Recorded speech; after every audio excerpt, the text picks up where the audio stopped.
I hope we're live now, Reza. So this is the next session in the JakartaOne Livestream conference today.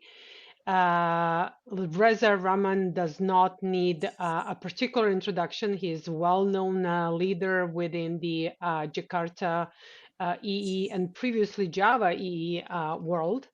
So he's also one of the forces behind Jakarta EE ambassadors, heavily involved within Jakarta EE community, and we're thrilled to have him here today. So Reza, why don't you take it over? Listen, thank you very much, Anya, and I really appreciate having this session. Wherever you are in the world, good morning, good afternoon, good evening, whatever may be the case. I hope not night, but if night, then all the more power to you. So this is Contributors Guide to the Jakarta E10 Galaxy. I did want to talk about this talk a little bit. This is one of my newest talks, and one of the talks that I will be hoping to give a little bit more frequently, certainly in the coming year. So this talk is about essentially motivating the factors behind what comes next for the Jakarta platform. As we'll talk about, all of the work that has happened so far is extremely important, but it is in the context of what comes next. So this talk is about sharing some of those ideas, a lot of these ideas being essentially community consensus-driven ideas that have been around for a little while. So as you probably know, in my day job, I work at Microsoft as a principal program manager for Java on Azure.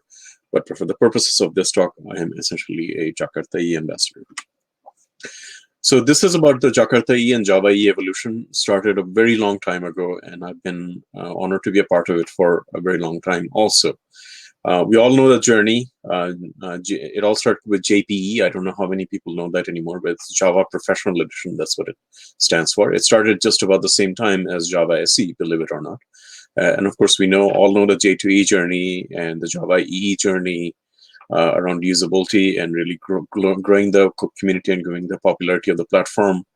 We all know the story behind moving from Jakarta E8, Java E8 to Jakarta E8, and story of Java E8 on its own. But essentially, the main gist of that is, hopefully we all know this, by now. Hopefully you've had a few more sessions. But essentially, Jakarta E8 is really nothing much more than the transfer of the technology from the JCP into the Eclipse Foundation.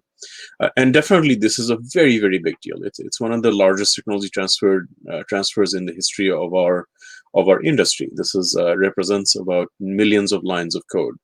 To have done that successfully and move it from let's say a less open model to a far more open model, that has never happened. And I think the entire industry is actually should be invested in making this truly successful. Now, with Jakarta E9, you know what the changes there is as well, I hope by now. So the Jakarta E9 changes is really about decoupling not just the IP, but also really fundamentally the copyrights over as well. So we're no longer beholden to the Java space. The technology has its own name and its own namespace to really evolve and innovate at its own space. So fully decoupled from the JCP process, fully decoupled from Oracle copyright concerns and Java copyright concerns.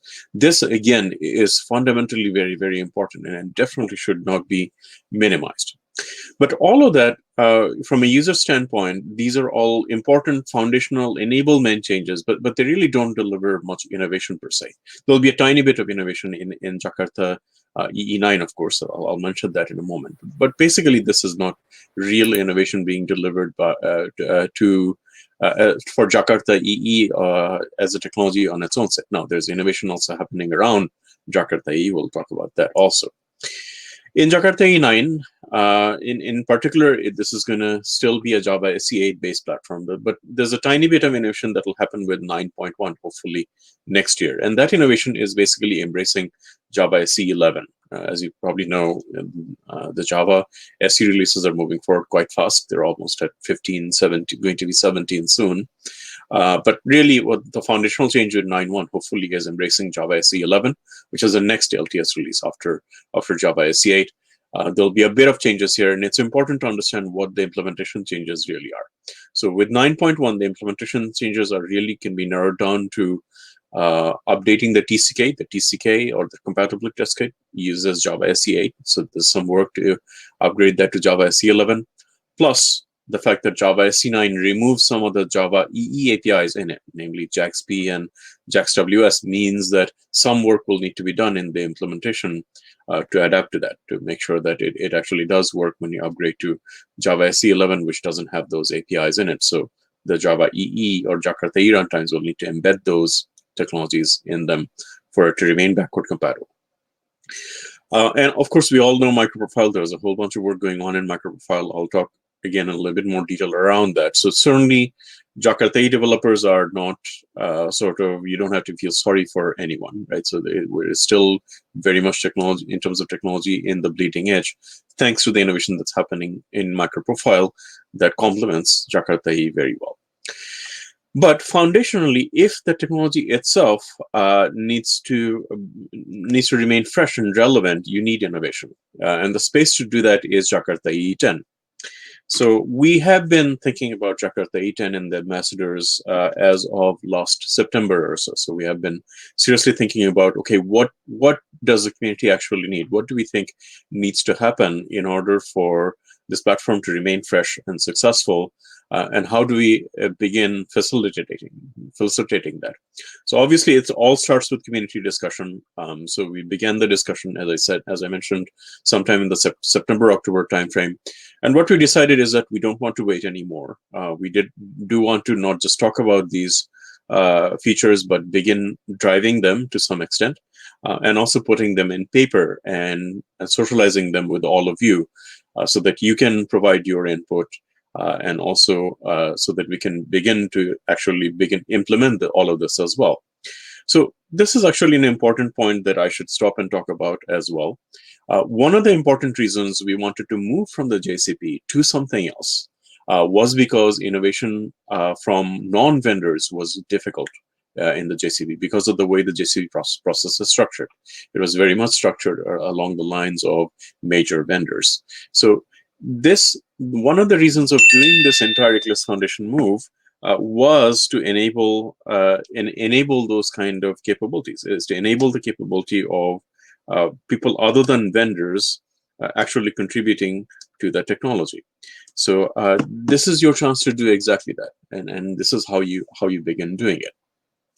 To facilitate all this, basically what we decided to do is to say, okay, we're going to start with a draft document. We're going to just put it up in something like Google Docs.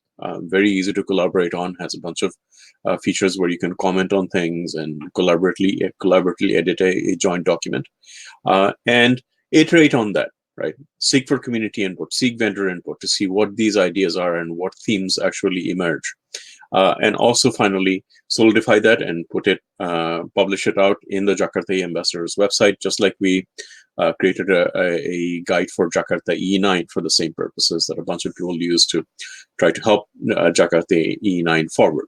So that is the stage that we are in right now. On the slide deck here, there's a link to that document. You should definitely take a look at that document. More or less what I'm doing in this session is going over the main highlights of that document. That document has a lot more resources embedded in it, a lot more details embedded in it. So if there's one thing that you take away from this session, please go and check out this link and read the document and see how that jives with your thinking, and think about how you can help contribute to this.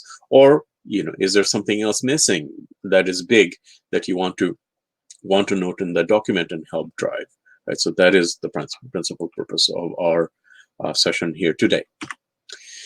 So there are some key themes that emerge via consensus, and a lot of this actually is not new ideas per se. So these are ideas that are holdovers from a long time ago. So a bunch of us that have been involved in the JCP and Java EE for a long time, we've had these ideas in our mind for a while, right? So this is holdovers from Java EE6, Java EE7, Java EE8, Java EE9. For those of you who remember, Oracle did put out a concrete roadmap with concrete ideas of what they were proposing to do in Jakarta EE9, rather Java EE9 at that point in time through the JCP. So this is a distillation of all of those ideas. There's a few more ideas that have been introduced as part of the evolution in the past few years. But by and large, these are things that have been in the Java EE backlog for a while. So I won't go over all of these in detail right on this slide. We'll talk about the rest. We'll talk about this in the rest of the presentation. I'll just give you a high-level overview here. So the key themes that one of the key themes that arises is CDI alignment, right? This needed to happen for a little while. We need to transition away from the various component models that we have in the platform, like EJB, Servlet, JSF management, and really consolidate around a single programming model that feels a lot more cohesive and modern in terms of what a cohesive platform like Java EE should be. It shouldn't have a bunch of different component models all doing very similar things. So what this entails is taking the things that are currently in EJB, which is a redundant and a little bit dated component model at this point, and take all of those features out into the respective specifications using CDI as the enabling mechanism. And we've done a bit of that already, right? So in Java 7, that transactional annotation was moved out from essentially from EJB onto the JTA specification. Similarly, you can do the same thing with asynchronous, schedule, lock, max concurrency. A good home for this is probably the Jakarta Concurrency standard. Defining something equivalent of message-driven beans like @message_listener in Jakarta Messaging, or aka JMS. Moving out things like roles allowed and run as into Jakarta Security. And also there is some bona fide places where really the platform could take better advantage of CDI. So some examples of this is Jakarta REST, batch, and concurrency. Again, I'll talk about these things in a little bit more detail in a moment. There's also Java SE alignment. So the platform has always taken advantage of Java SE. I don't know how many people know this, but really Java EE5 was the first mainstream technology to adopt this concept of using annotations as metadata. And of course, we know the entire ecosystem is still doing that, but the first was Java EE. There's many other such examples. I think the Java EE platform has done a very good job of adopting, by and large, the Java SE8 innovations as well. But there's some things that are still remaining, right? So some of these things would be adopting completable features in concurrency. The concurrency specification ended before completable features was done. So there's a sync problem there that could be addressed. You could have more Bootstrap APIs. I'll talk a bit more of that in context. I think we need to be doing more and more of this in the Java EE platform, or the Jakarta EE platform, to actually empower the platform a bit more. Another important thing that needs to happen in order to facilitate that is decoupling the TCKs. The Java EE TCK, or even the Jakarta EE TCK right at this moment, is one big TCK, right? So it really, that is very difficult if you're going to make use of each standard on its own. So what needs to happen is decoupling each of these TCKs into component TCKs that you can run just that TCK without putting in the baggage of the entire Jakarta platform if you don't really want it. Now, some work along these lines have been taking place for a little while. Logically speaking, if you look at the TCKs, it's not very difficult to actually break up the TCKs into its constituent parts. Now, along with that, there's a lot of modernization also that needs to take place. I don't know how many of you know this, but a lot of this is very old technology. So the TCK could be adopting Maven, could be adopting things like JUnit or Archelion. The TCK, is 20 years old. It's a 20-year-old piece of technology. So not all of it is modernized. And this is actually an area where an end user developer can easily pick that up and do it, right? So this is just a matter of taking a very 20-year-old code base and transforming it into something like Archelion, JUnit, Mavenize, and all of those things. Going along with that, I think there could be some modest effort of adopting Java SE9 modules, or Java SE module system. I think full modularization is defining it in the platform is probably a little bit unnecessary. So there's runtimes like OpenLiberty that already, frankly, do a much better job of modularity, adopting OSGI. But there's some work that we could do in the platform to better enable modularization as well.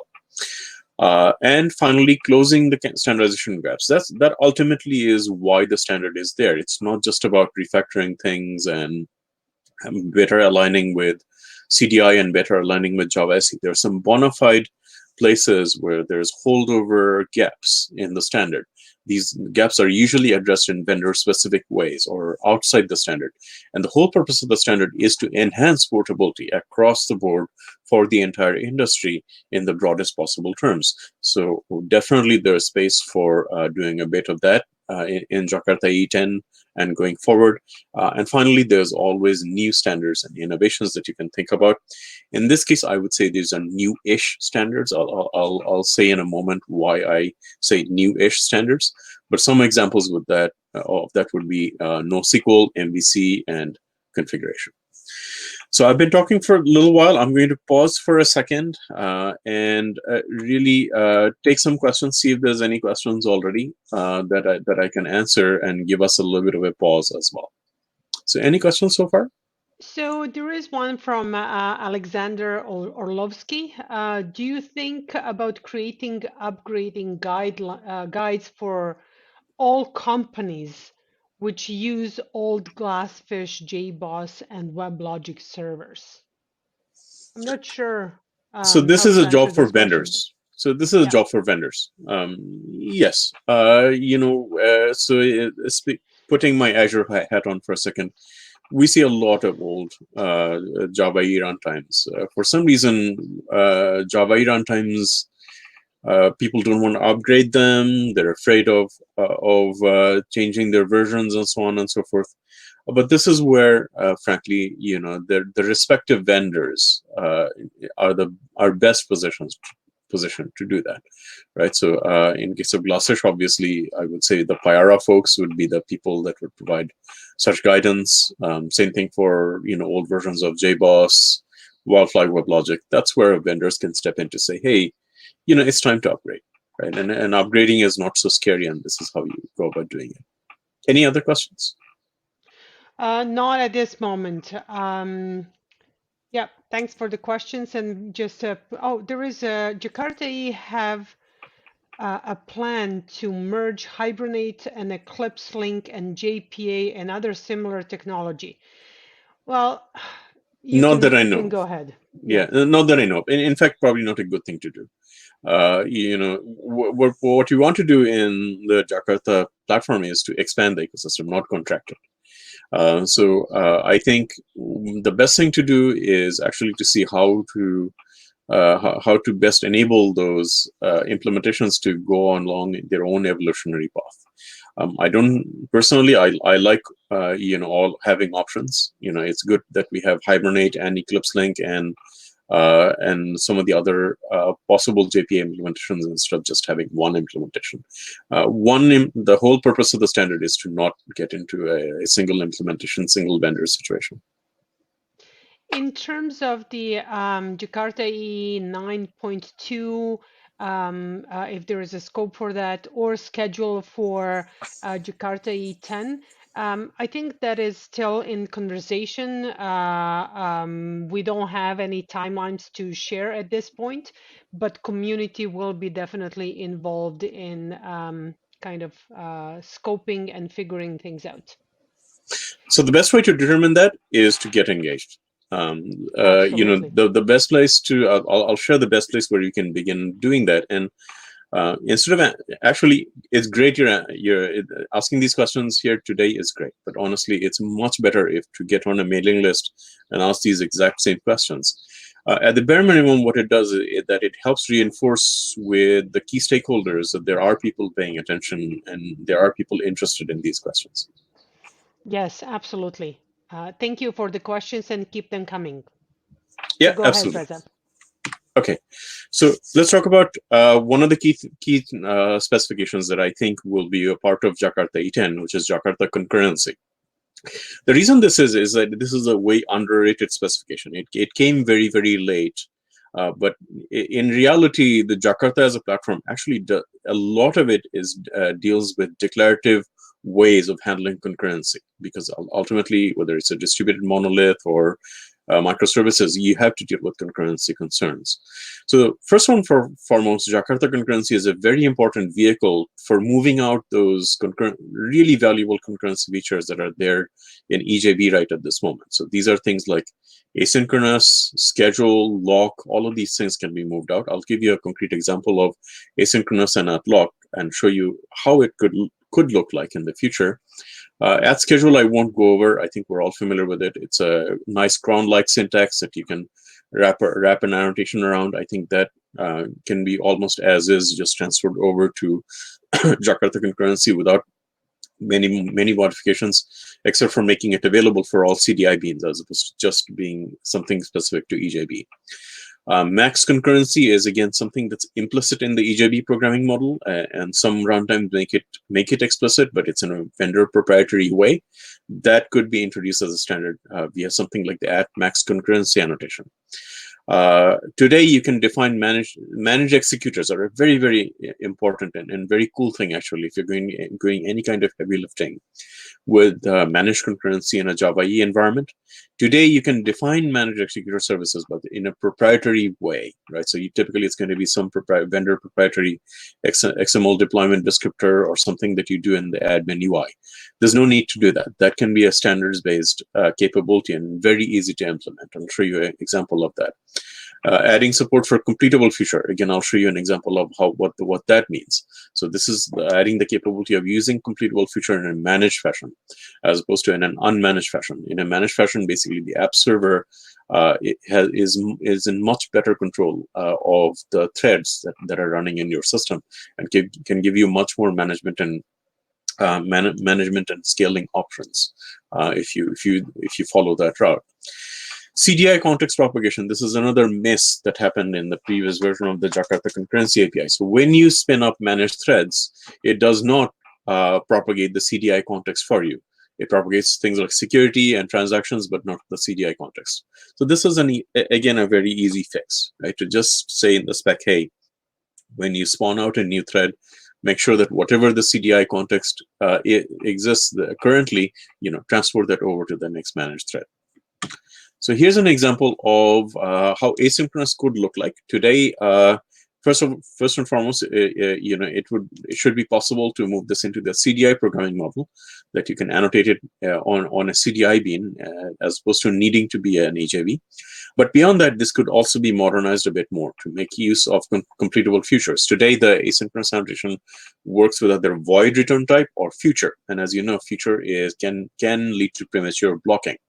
So instead of utilizing future, you can utilize completable feature, and the API could look something like this. Right? So you could annotate a POJO with asynchronous, and basically the runtime can return a proxy of a completable feature. In your server-side code, it could be just as simple as you creating a completed feature when you're done, when you're doing whatever it is that you're doing asynchronously. And the runtime can transparently fix this problem, right? So that in the client code, it basically looks like you're getting a handle to the very completed feature that you just returned. So it could be a very clean-looking and usable API from a user standpoint. I think this is reasonably easy to implement. In fact, some of you might want to implement this. This can be implemented as an interceptor. CDI-based AtLock. So AtLock is one of those really cool annotations that are sort of hidden in the EJB component model somewhere that could be much more widely used. Right? So basically what AtLock does is that it provides you an abstraction over semantic locks in the platform, and you can have two different types of locks. In fact, this is the way it's implemented in EJB today. You could have a read lock and a write lock. So you could do something like this, like I have an example of. So you have a service, you put a read lock on it. So that means that concurrency will be controlled transparently for any method invocation that happens on this bean. It'll be a read lock, which means it can be concurrently accessible without placing a write lock or a write lock on it, right? So providing essentially free concurrency for the most part. And you could override certain method that mutate the state of the or mutate state in this concurrent bean by placing a write lock on it, right? So that you can have this very, very thread safe model for this bean in a very declarative fashion without needing to write any complex code. It just basically looks like business code annotated with just a few annotations that are giving you all these valuable declarative features. Talked about managed concurrency definition. Again, this is usually defined in vendor-specific ways today. There's no need for that. Just like you can define data sources and JMS resources, you could just as easily should be able to define managed concurrency services as well. So you can see an example of that on screen. You could inject it either using @resource or hopefully even using CDI. And in this example, I've also given you of how completable feature support, managed completable feature support in the platform could look like. So once you have one of these managed executors, you could invoke something like new completable feature, and that should give you a handle to a completable feature that you can use in just the way you would in Java SE, using composability, using a non-blocking platform, while still utilizing a managed thread under the hood. So the underlying thread pool will still be managed by the application server and controlled and monitored and managed by the runtime. So if you have all of these things, you can also essentially make a replacement of the stateless, the EJB stateless annotation. The stateless annotation is by far the most commonly used EJB annotation. And you can easily replace it. Once you have all of these things, you can easily define something like @service. Like you see, I put an example here. That could be a built-in part of the platform. That is just a drop-in replacement at stateless. So for people that are moving from the, if you will, the old world to the newer world, all they need to do is just replace one annotation and they're done. They basically get the equivalent services that they already had. Jakarta Messaging is a very important one, and again could be really an exciting one with a little bit of investment. So this could be a vehicle of sort of making EJB unnecessary, right? By defining a message listener interface, and once you define that, you can actually do many interesting things. I'll talk about that in a second. I'll also talk about the standalone Bootstrap API capability, and you can also do much more interesting things. So there is no reason JMS should be just bound to JMS, right? You could have AMQP interoperability. You could have interoperability with Kafka. All of those things are actually doable. What you need to do there is basically deprecate some of the older features in Jakarta Messaging, bring about some newer APIs, and maybe create a new profile, something like JMS Lite or Jakarta Messaging Lite. And it should be very easily possible to have a Kafka, being able to talk to Kafka through JMS, being able to generate a JMS message and behind the scenes, it is speaking AMQP to its provider. So all of these things are actually doable. So here's an example of the message listener annotation that we've been talking about for a little while. So you can just place this annotation on any POJO method in a CDI. It could have a CDI scope, let's say, for example, an application scope or its own custom scope. You could define, again, limit concurrency, just like you do in EJB today, by defining that max concurrency annotation. In my example, I made up sort of max concurrency of 10. So this is a higher level abstraction over AtLock, where it is basically doing bandwidth throttling for you. Now, in message listener, something very simple you can do is do the JMS message to POJO translation, basically in a declarative fashion, just like I'm showing in the example. But you can go much more beyond that. Just adding syntactic sugar, you can actually add a lot of features. So you can begin to standardize things like retries and retry delays and dead letter queues and selectors, right? So all of these things can be baked into the platform. Today, you have to apply additional vendor proprietary metadata on message-driven means to do these things. You can also do things like batching, right? So this is a particular use case where you say, hey, I want to receive messages, but I want to receive them in batches of size n, and I want them ordered in a certain way. So all of these things can be done, and it would be a much more powerful capability compared to what we have in message-driven beans today. So do want to talk about Java SE Bootstrap. This applies to JAX-RS to a certain extent as well. So basically, what the idea here is to allow JMS to be used in Java SE environments, right? And be 100% compatible, right? Just like it's done in CDI now. You can bootstrap a CDI container in Java SE outside of Java EE. You can do the same thing for Jakarta messaging as well. So I've shown you just a made-up example here, right? So you spin up a JMS context in your Java SE application. You can get handled to the JMS context just like you do today. This is a JMS2 API for messaging. You could get a handle to a destination, potentially dynamically creating a destination. So all of these things are very, very possible and would be valuable in enhancing the usability of Jakarta messaging outside of the Java EE platform. And the same thing could be done for APIs like JaxRS and others as well. So Jakarta Security, I did want to talk about this very, very briefly. And after this, I'm going to pause a little bit because we're going to get to on the other parts of the changes that I did want to talk about. So in CDI, straightforward, roles allowed and run as could be moved over basically as is and say, hey, these annotations are supported anywhere where a CDI bean is available. Jakarta Security today has support for things like LDAP and database. You can expand the support a lot more to have the more common security providers these days, right? So these would be things like OpenID Connect or JWT and OAuth 2. And it need not be very complex, right? So these things all can be very declarative and basically use the same sort of syntax that we do today for databases or LDAP identity store definitions. I think again, it's for most providers this is an easy thing to implement because most of them already support these protocols today. Another interesting idea that we talked about in the past is having authorization annotations that are much more powerful than just roles allowed, right? So you can mix and mesh the concept of EL and annotations to accomplish just that, right? So you don't really have to write. In most security situations, it's not as simple as, hey, I just want this role to have this access. Usually, there's a bit more business logic to that.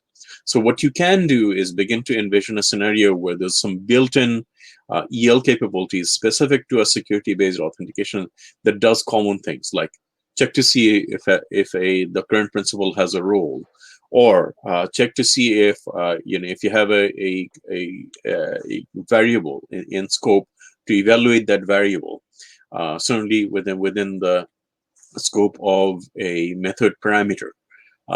You see if a particular set of attribute exists in a collection. So you can see examples of this. And then again, most of you can probably spend a weekend or two and implement this. And wouldn't it be a really nice thing to contribute back to the standard?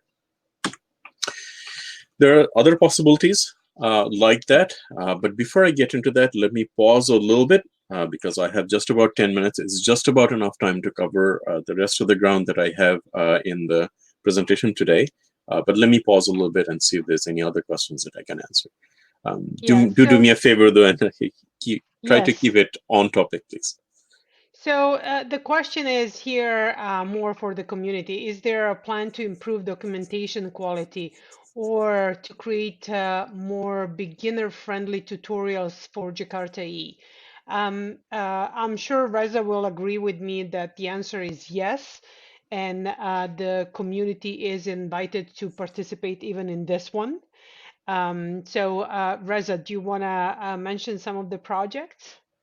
Very briefly, it's in the contributor guide already. So, if you don't want to contribute to the standard itself, there's definitely space for contributing to the existing artifacts that are there for Jakarta EE and have been there for Java EE for a while. There was a team dedicated to doing these things. There's no longer a team to do that. So it has to be community driven. So this would be essentially again listed in the contributor guide, the official Jakarta EE tutorial, the Jakarta EE samples project, and Eclipse Cargo Tracker, which I happen to lead. So yeah, you can, if you don't want to contribute to the standards themselves, you can definitely contribute to those non-standard projects, and also you can also work to improve the specification documents themselves. So all of that is possible. Absolutely. Anything and else? There is a starter project as well for Jakarta EE. There is a cargo tracker project. There are many projects that you can get involved in and consider them as tutorials for Jakarta EE. Wouldn't be forward-looking if upcoming Jakarta specs took into account upcoming Java innovations, example given fibers. I think Aryan already answered, but Reza, please go ahead. So looking at the Java SE innovations, there's a small amount of them that are relevant at the API level. Java SE records, I'll briefly, hopefully if there's time, I'll briefly mention that in a second. JDBC, NIO JDBC is another relevant one to the API, as an API concern. A vast majority of the other innovations that are happening in Java SE are either language syntax changes, which doesn't much have to do with Jakarta EE APIs. They can just be consumers of them transitively. Or there are things like fibers that are more runtime concerns. So those are concerns for implementers rather than the spec itself. I think the spec can define certain behaviors in terms of those things, but I think it's much more important that implementers take advantage of those features rather than anything at the API level necessarily. So honestly, going forward, I don't see a lot of changes coming from Java SE other than those few that I mentioned, but certainly there's scope for runtime improvements, just like there's improvement for taking advantage of Graal and things like Quarkus, but it doesn't surface too much in terms of API innovations. Okay. Could we expect to contribute to an official starter? Could we expect? Yeah, absolutely. So please go ahead. So there is one already. It's called Jakarta Starter. There's not a lot going on there. Again, get on the mailing list and ask about it. You should be able to pick it up and get started on it for sure. There's already a project for that. Yes. Thanks, Reza. Just a quick reminder, everyone, we have 6 minutes left. So please type in your questions and Reza, take it over. Okay, so there's some other other possibilities here. Jakarta persistence is one. So there's some enhancements there. I'll take a look. You can take a look at the screen and you can take a look at it by yourself. I think they're mostly self-explanatory. Same thing for Jakarta REST. It used to use this one-off annotation called @context that could be replaced with CDI. Again, you could have a Java SE Bootstrap version of Jakarta REST. Jakarta Batch, basically two big things. There's a number of small level changes in Jakarta Batch that are possible. The big ones are take a little bit better advantage of CDI. There's a few corner cases here and there that can be improved. A big change is moving away, providing an alternative to XML for configuring the Java job definitions. And Jakarta transactions, this is an important one that is often overlooked. But in reality, there's a lot of common optimizations that are there in JTA runtimes. The JTA is no longer your grandfather's JTA. It hasn't been for a very long time. I think it's time to bring some of those innovations into the standard itself, right? So that people have a concept that people have an understanding that JTA not necessarily equal to just strict two-phase commit. That hasn't been the case for a very, very long time. So this is an example of the Java job definition API, JBarray. This is a direct copy and paste from JBarray, which is the JBoss implementation of Jakarta Batch. There's some new APIs that you can think about. They're new-ish at this point because actually work on them has been going on for a long time. In case of Jakarta MVC now, work started on that in Java EE 8. So this has already gone a long way already. It's a fairly mature technology already. You could potentially think about making it an optional part of the Jakarta EE 10 platform, probably not required at this point. But here's an example of that. You can feel free to take a look at that and explore the specification. It doesn't need to be just slideware. You can actually go look at and try this out yourself because it's already implemented. Same thing for Jakarta NoSQL. That progress on that has been going on since Java 8 as well, thanks to folks like Otavio Santana. It's a fairly clean API and a sensible way of approaching the NoSQL domain.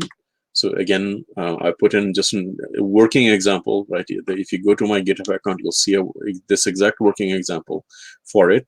Again, this could probably make sense to add as an optional part of the Jakarta platform because not all runtimes necessarily will need to implement a NoSQL standard. But definitely, this is something that you should be trying out and giving your feedback on in the Jakarta NoSQL initiative. Configuration is another big one. This has been a gap in Java EE for a little while. And this was part of the original Java EE 9 scoping. So now there's microprofile configuration, and it's an interesting question. This is one of the questions that we have to answer to ourselves as a community, and I've been trying to do that. But the answer for me has been very consistent as to what end users want. They actually want some level of convergence with Jakarta EE and microprofile, and I hope the stakeholders are paying attention to this. But here are the kind of capabilities that you want to enable throughout all of the standards and throughout the ecosystem. You ought to be able to inject things like environment variables and system properties. You ought to be able to use property files as an override of old school XML. You don't really need that in all cases. So you could get rid of the entire JPA persistence XML file this way, right? It's just having just a few important overrides defined in something like a properties file. You should be able to define environment variables inside of your XML if you wanted to, and have them be replaced by system properties and environment variables and property files. And a large majority of this is already possible. There just needs to be a little bit more work done to make this capability a little bit more universal, and perhaps a part of Jakarta as opposed to being a part of something else. So these are the ways of contributing. I just have a minute or so I won't take up too much of time to talk about this. But basically, first thing is get on the mailing list, find a technology that you're most interested in, begin asking questions. If you want to implement something, take a look at the issue tracker, get involved in the mailing list, begin a discussion. If you want to implement something, that's when you need a little bit more paperwork. And the paperwork barrier is very, very thin. In order to just be a simple contributor, you just need to sign one document called the ECA. It takes like literally 5 minutes to sign. If you want to become a committer, there's more paperwork, but that's much later. Not everybody needs to be a committer. I don't intend to be a committer myself. And yet I do think that there's ways of me contributing valuable things short of being a committer. If all else fails and you need some help, there's always going to be a Jakarta EE ambassador to help you. Check out the website and begin engaging with us if you do nothing else. So there are things that are beyond Jakarta E10. So some examples of this is aligning persistence with Java SE records, adding support potentially for JSON schema. The JSON schema standard itself is not solidified yet in the W3C. Once that solidifies, it makes sense to build in JSON schema support in Jakarta EE, JSON APIs. Reactive support, that's an entire big thing on its own, right? So you need reactive support in the base IO layer of some variant of servlet. You can build on that in things like REST and MVC. In IO persistence, probably the biggest persistence gap we have in the Java ecosystem, but that requires first and foremost a reactive version of JDBC. And the best place to make that happen is Java SE. So this is an innovation that absolutely should happen there. And once that innovation happens, you can standardize very easily a reactive version of the JPA persistence API. And of course, going much more deeper into modularity. I think we've been all dancing around this modularity question a little bit.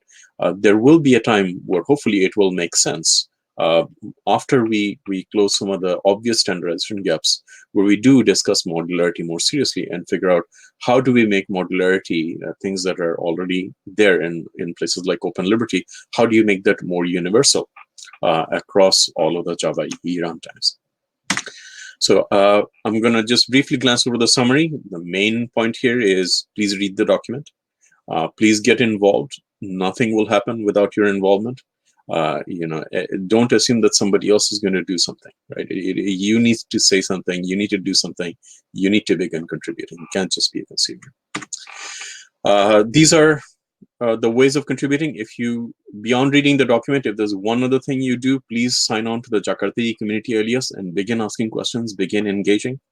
Another really good Twitter handle to follow is official Jakarta EE one. Also, you can consider the Jakarta EE Ambassadors Twitter handle. We try to keep people engaged as much as possible. And the Jakarta Tech Talks, beyond big events like JakartaOne, there's always Jakarta Tech Talks, and there's very good Jakarta Tech Talks that happen. So definitely worth paying attention to. So I think that's about it, and I'm just about even because we started about 2 minutes late, and I think I'm about 2 or 3 minutes over my time. So I think that's about it. Really appreciate it. Thank you very much. Hopefully this was useful, and hopefully I hear from you. Thanks, Reza. All right, we're going to take everyone over to the next session.